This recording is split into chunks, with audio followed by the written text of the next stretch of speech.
Welcome back, everyone, to NYU Grad's Daily Podcast. Today is Sunday afternoon. Hope you're enjoying your weekends, your families, and are just recovering from a long, hard week. A lot to cover today. I'll cover same format as I usually do, right? Like I'm going to go into breadth and peel the onion from there. So looking at breadth on Friday, it wasn't good. We had 69 new highs and 573 new lows. New lows have been outpacing new highs 3 to 1 for the past few sessions. If you recall, we had 100 new highs in a few other sessions and 300-ish new lows. That's picked up quite a bit. On Friday, there was an attempt to try to bounce right from the previous close. We opened up. It looked like it was going to try to rally right around 1 p.m. Everything sold off, and it looked like fake out. We're going to close near the lows. It seemed. Then right around 2 o'clock. There was some defense being played with the Magnificent Seven, particularly Nvidia and Apple, and shares tried to rally into like 3:15 p.m. New York, and then the last half hour, it gave up, and we closed near the lows. And if you take a look at the volume of breadth on Friday's session, it was not strong to the upside, nor was it strong to the downside. So I had even posted on Substack Notes, hey, watch for the volume of breadth to see if the bounce is real. And sure enough, up volume was not impressive. And once we hit some of the overhead resistance levels, it turned tail and went south very hard. So that's kind of the complexion of the day.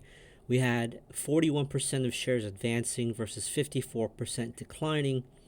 We are now at almost 80% of stocks under its 50-day moving average, and every single stock of the Magnificent Seven are all under the 50-day moving average. That is not a good sign. What you want to watch for is panic selling and panic buying. So this is the part of the market where if the powers that be wants to play defense, they know how bad this looks, right? End of quarter two is coming up. So this would be a likely time for Wall Street to press the panic button to the buy side and say, yay, we got to play some defense here. End of quarter, end of month. Let's start buying up Nvidia, Apple, Microsoft, Tesla, Google, Meta, and let's get everything above the 50-day moving average. So watch for that. Or the other flip side here is if that doesn't happen, we're going to see panic selling, because the rest of the market is looking at it like, oh crap, we're under the 50-day. Oh crap, we're under the 120 moving average. We're now testing the 200-day moving average. So it just selling begets selling. So I'm fairly confident in saying we're not just going to languish and putter around here. We're not going to, go back and forth in limbo in the random chop, which is good. We're going to be violently going up to retest or defend the 50-day moving average, or we're going to violently move down to the 200-day moving average. So it's really flip a coin moment here. This coming week, I think the only thing that is a headline risk, there's a few, but the big one, and I'm not sure why Powell is speaking on Thursday, but he is. He has a speech coming up at 4 p.m. on Thursday, September 28th. So that's going to be big. You have Monday is pretty light. There's really no economic data coming out on Monday, but you have new home sales coming out and consumer confidence on Tuesday, durable good orders on Wednesday, and GDP revisions and initial jobless claims on Thursday before Powell speaks at 4 o'clock.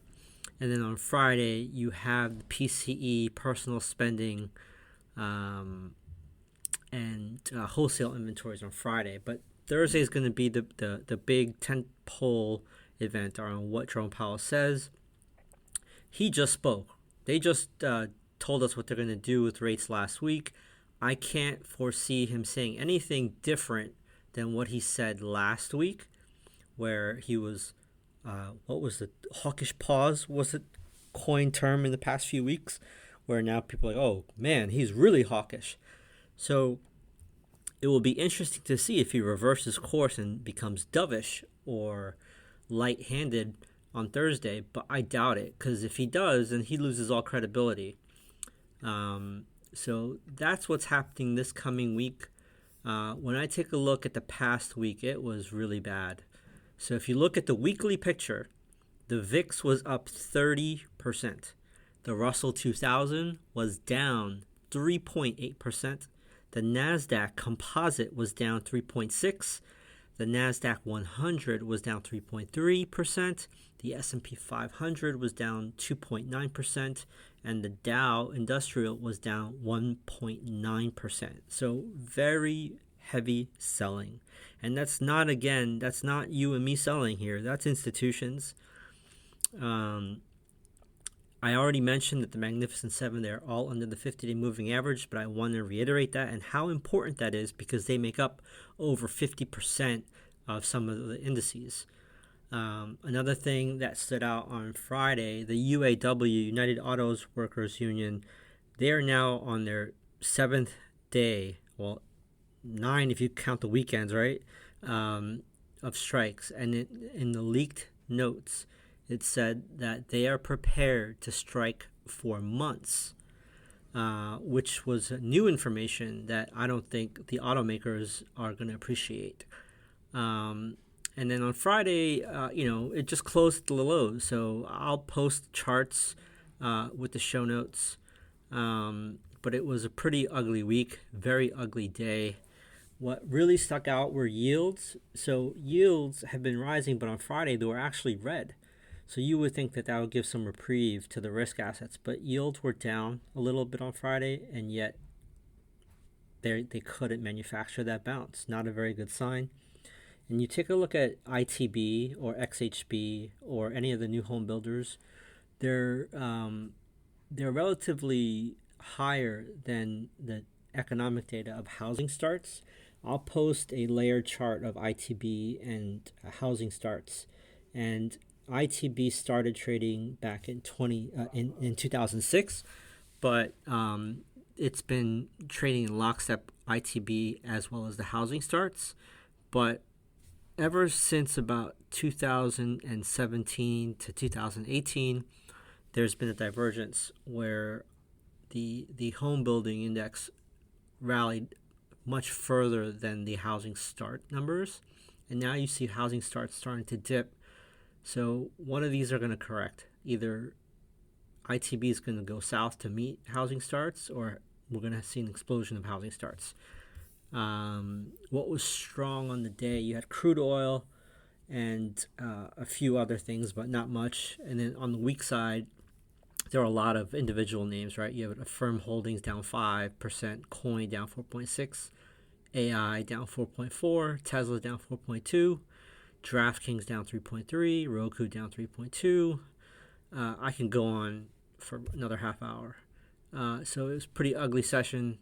What to watch, just, as I said, on Friday, there's Jerome Powell's speech at 4 o'clock. But just keep watching yields, bonds, economic data, and the Magnificent Seven. I'll catch you on the next one.